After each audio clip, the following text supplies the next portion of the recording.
IT company exact के खिलाफ मीर जाफर का किरदार सामने आ गया। कानूनी कज़ाक रिजवान अब्बासी ने अपने मुवक्किल को धोखा दिया। गैर कानूनी अपील पर क्लाइंट के एतराज़ का हक भी हड़प कर गया।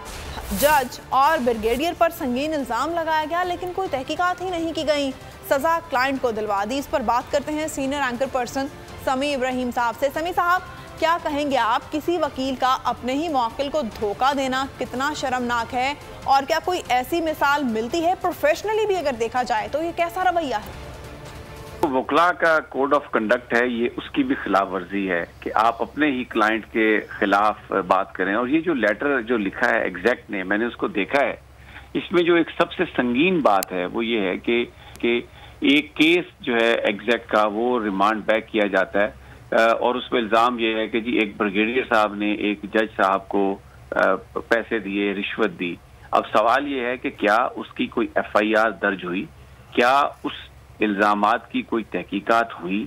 अगर उन इल्ज़ामात की तहकीकात नहीं हुई, उन ब्रिगेडियर साहब को इन्वेस्टिगेट नहीं किया गया, तो फिर किस तरीके से जो एग्जैक्ट है उसको सजा सुनाई गई, उसके खिलाफ फैसला दिया गया? और वकील साहब ने फिर क्यों इस चीज को हाईलाइट नहीं किया, इस चीज पर एतराज नहीं उठाया? उनका तो ये काम था कि वो अपना जो मुवक्किल है उसको पूरी तरह उसको वो डिफेंड करते। और ये टाइम बार थी सारी की सारी, 30 दिन या मैक्सिमम कुछ के एरियाज में, कुछ केसेस में ये 60 दिन की मोहलत होती है अपील की, लेकिन ये 102 दिनों के बाद। और फिर इस लेटर के मुताबिक रिजवान अब्बासी साहब ने ही ये तरगीब दी प्रोसिक्यूशन को कि आप अब इस तरह मुकदमा करें। लेकिन इसमें सबसे बड़ी अहम बात वही है कि ये इल्जामात की तहकीकात होनी चाहिए थी।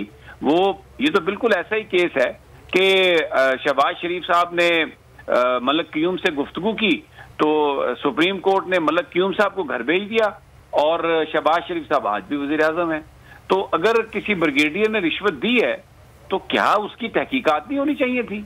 क्या जो ब्रिगेडियर है या कोई इस तरह के जो लोग हैं वो अनटचेबल हैं पाकिस्तान में?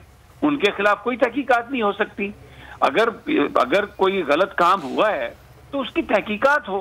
तहकीकात के बगैर अगर आप किसी को मुल्ज़म ठहराते हैं, उस पर इल्ज़ाम देते हैं और फैसले उनके खिलाफ आना शुरू हो जाएं, तो ये तो एक बहुत ही एक अफसोसनाक सी सूरत हाल है। मुझे लगता है कि वो जो ब्रिगेडियर साहब हैं उनकी इन्वेस्टिगेशन के बगैर ये कहना कि इलीगल ग्रेटिफिकेशन दी गई है, ये तो एक नामुनासिब सी बात लगती है। अच्छा समी साहब, आप जैसा कि आप भी कह रहे हैं कि तहकीकात ही नहीं की गई, इल्ज़ाम आयद कर दिया गया, 102 दिन के बाद अपील दायर कर दी जाती है, मुकदमा नहीं होता, तहकीकात नहीं होती, और जो क्लाइंट है उसे ही सजा हो जाती है। बिल्कुल उसे ही सजा हो जाती है। ये तो देखे ना, वैसे तो 1 मिनट भी ऊपर हो जाए तो अदालतें जो आपकी दरख्वास्त है रिजेक्ट कर देती हैं। सिर्फ माजी में मियां नवाज शरीफ साहब को ये रिलीफ देते रहे हैं वो कि जी बिल्कुल आप जितने मर्जी, इतने लाडले हैं कि आप जब मर्जी आए आपको हम रिलीफ दे देंगे, चाहे 10 साल पुराना केस हो, 8 साल पुराना केस। तो यहाँ पर भी जो लोग एग्जैक्ट के खिलाफ हैं उनकी जो अपीलें हैं वो भले जितने दिनों के बाद मर्जी आए, ये कानूनी नुक्ता ना इसको किसी ने नोट किया इसको, ना ही वकील साहब ने इसको रेज किया, और वो एक टाइम बार्ड जो है वो सारे का सारा मामला है। और ये तो बहुत ही एक अफसोसनाक है सारे का सारा, क्योंकि जब मैंने खत देखा है, इस खत को पढ़ने के बाद और जो ये चीजें इसमें हैं, तो ये तो ऐसा लगता है कि बिल्कुल वो कहते हैं इस घर को आग लगी इस घर के चिराग से। ये सूरत हाल लग रही है मुझे। अच्छा, ये भी देखिएगा समी साहब के रिजवान अब्बासी एक ऐसे वकील हैं जिन्होंने अपने क्लाइंट के हक में तो कोई कार्रवाई नहीं की, ना ही बर वक्त कोई कार्रवाई की, लेकिन ऑन दी अदर हैंड आप देखें कि अब इम्पोर्टेड हुकूमत का दिफा करते हुए नजर आ रहे हैं।